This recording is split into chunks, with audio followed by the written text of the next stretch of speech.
ప్రతిరోజు ఒక పచ్చి మామిడికాయను తింటుంటే శరీరానికి వ్యాధి నిరోధక శక్తి పెరుగుతుంది. ఇంకా టీబీ విరోచనాల నుండి కూడా రక్షణ లభిస్తుంది.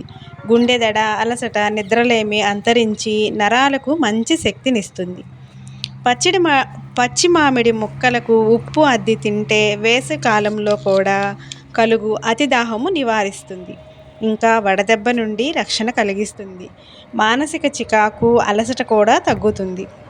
రక్తమొలలు, పచ్చ కామెర్లకు చింత చిగురు, పచ్చి మామిడి కలిపి వండి ఆహారంగా స్వీకరించిన పై వ్యాధులు తగ్గిపోతాయి. ఇది మంచి బలవర్ధకమైన ఆహారం కూడా. పచ్చికాయ నుండి స్రవించు సొనను గజ్జి, తామర, సోరియాసిస్ వ్యాధులు కలవారు ఆ ప్రదేశమందు రాస్తుంటే పైపూత మందుగా పనిచేస్తుంది. మంచి చర్మం మీద ఈ సొన తగిలితే బొబ్బలెక్కి చర్మము నల్లగా కమిలిపోతుంది. పచ్చి మామిడి ముక్కలను ప్రతిరోజు కొద్దిగా చప్పరిస్తుంటే నోటి దుర్వాసన అంతరిస్తుంది.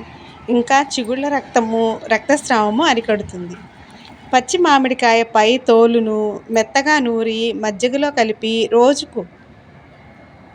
రోజుకు 2-3 సార్లు త్రాగిస్తుంటే విరోచనాలు, ఫైల్స్, మొలలు తగ్గిపోతాయి. పచ్చి మామిడికాయలను కొన్ని జాగ్రత్తలు కూడా తీసుకోవాలి. పచ్చి మామిడికాయలను అతిగా తింటే గొంతు నొప్పి, అజీర్తి, కడుపు నొప్పి లక్షణాలు ఉంటాయి.